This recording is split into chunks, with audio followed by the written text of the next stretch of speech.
title of tonight's event is Creating Worlds. It's a title that could apply to virtually any writer. All writers are in some sense involved in creating worlds. But this evening we're particularly delighted to have with us three writers from China, from Israel, and from Poland, whose work stares deep into the ideas of traditional realism and then says, "Not today, thank you." First of all, Andrzej Sapkowski is the internationally renowned author of a cycle of stories and novels centred around the character of Geralt the Witcher, a man whose profession is the hunting down of monsters that affright the beleaguered human communities within a land known as the Continent. The series is a huge international success. It has spawned film, television and computer game adaptations. His work draws deeply from the well of European folk tales, transforming elements from these traditional stories into a visceral and morally complex experience. I read of Tolkien, who was translated into Polish in the early 60s. I was very young and very beautiful then, and still to be taken. I was a bachelor. I always admire how work took Tolkien to create such worlds or universes so ontologically clear and beautiful, and everything was correct. I always dreamed maybe someday I will be good enough to do such a good work. I never was. I was too lazy.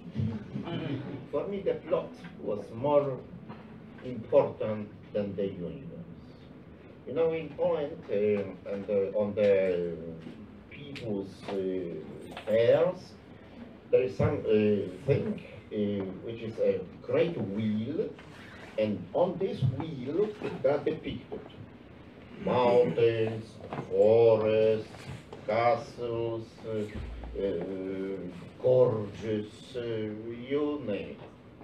And it goes round and round and round and round.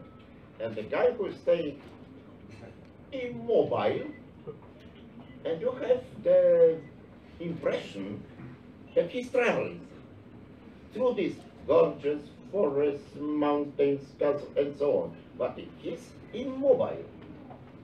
And it's not about the here and now, you know.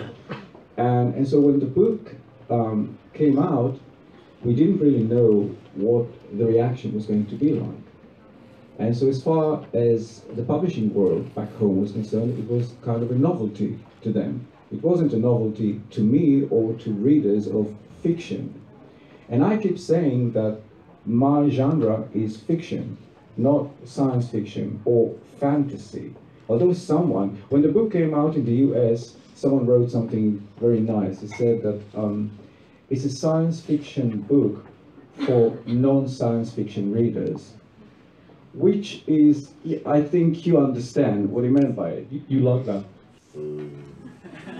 Being nude, so it was for older children who already know how to masturbate.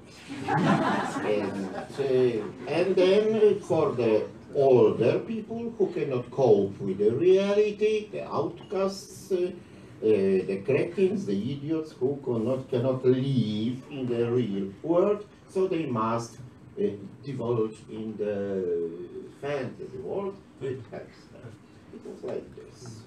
So it was very hard for me to fight with this opinion.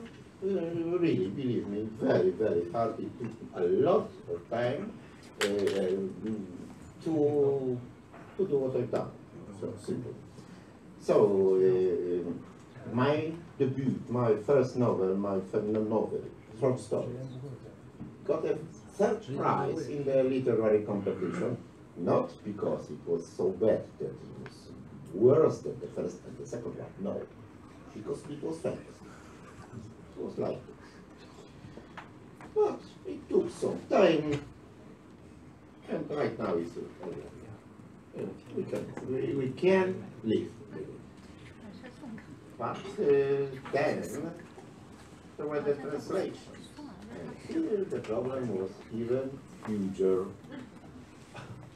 Because when I approached Anglo-Saxon publishers, they told me, you know, we would like when the Hottentots write about the zebras and the Eskimos about the penguins.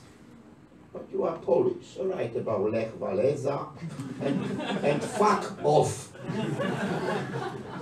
Not like this. Yeah, that's a very English attitude.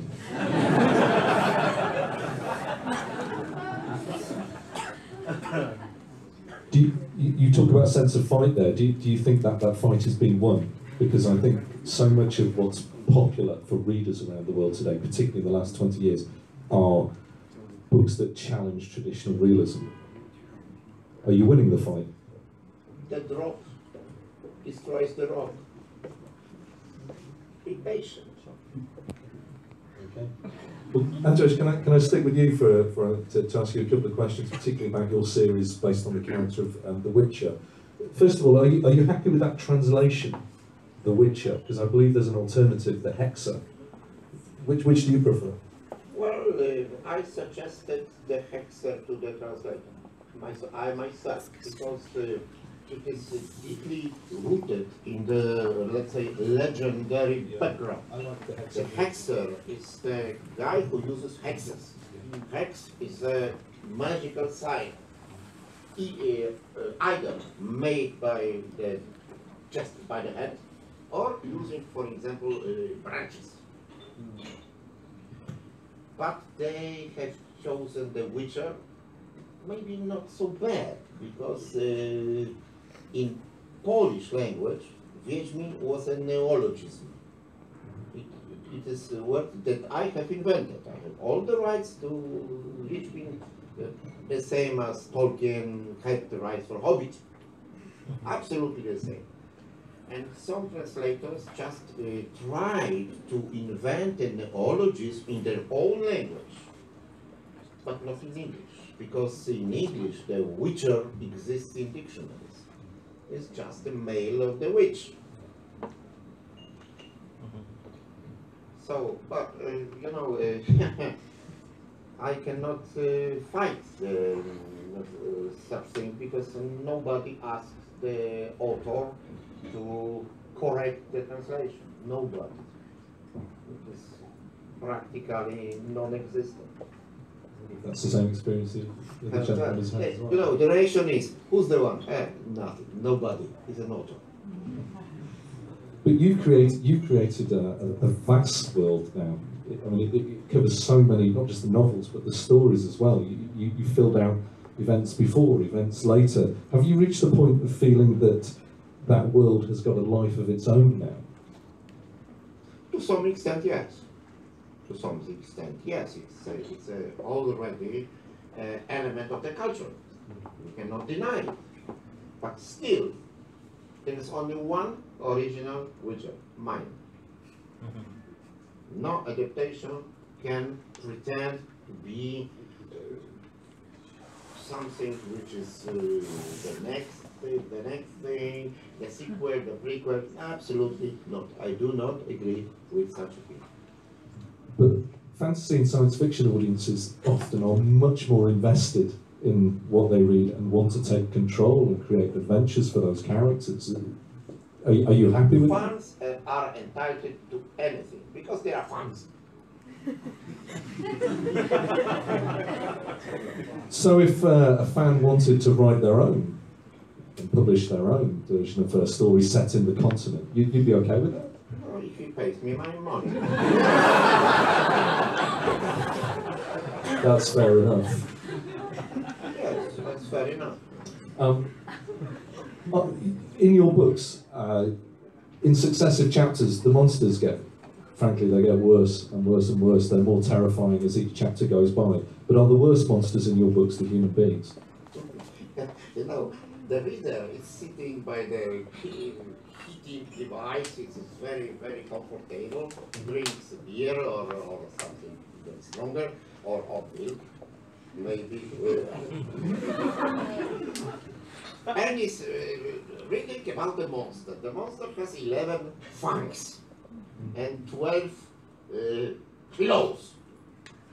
And he's sitting by this heating device and said, well, good, so how? And the next page, the other monster arrives. There's 2 heads, 20 fangs, and 22 claws. I think I knew that one. Even more horrible. And there is still by the heating device and drinking beer. And says, good, so. So you cannot cope with something like this. How to scare the reader? Tell me, how to do it? You know, after reading the book by Stephen King, Pet Sematary, I suppose it was in the 70s, maybe 80s. After finishing this book, I was afraid to turn off the light. So, how do you scare the reader? This way. Which way? Pet Cemetery by Stephen King. I think copies may be available afterwards. Most terrifying book I've ever in my life. Really? Yeah, really. Okay, maybe that's something we should return to. One thing that I'm very struck by in your books is that you don't seem to draw moral judgments about the characters. The books are incredibly violent in every possible way, but they seem to reserve judgment about the characters. It's just the world they live in. Do you write amoral books? No, I'm not judge. I'm not preaching. I leave it to the reader. The reader must decide. I'm not a preacher. I do not attempt to teach anybody how to live, how to behave. No, absolutely. On idea, and how an idea which always is connected with progress can be named escapism. It is contradictio in adjecto. Create something that you've imagined and nobody can interfere with your vision. You are so free, like an angel flying, something like this. But for me it means something completely different. For me the plot is the most important. So I create the plot first and then make a universe which just makes the plot more probable, let's say, because that's the way the fantasy is done. The fantasy takes something which is completely impossible and makes it probable. Not possible, probable. And it's sufficient. The readers like it. I think it's what a lot of readers do love in your work, is that sense of an internally consistent world. They know its rules, they know its laws. Of course it must be, but first comes the plot. The plot. And then the background, everything that helps the plot to be more realistic. Thank you.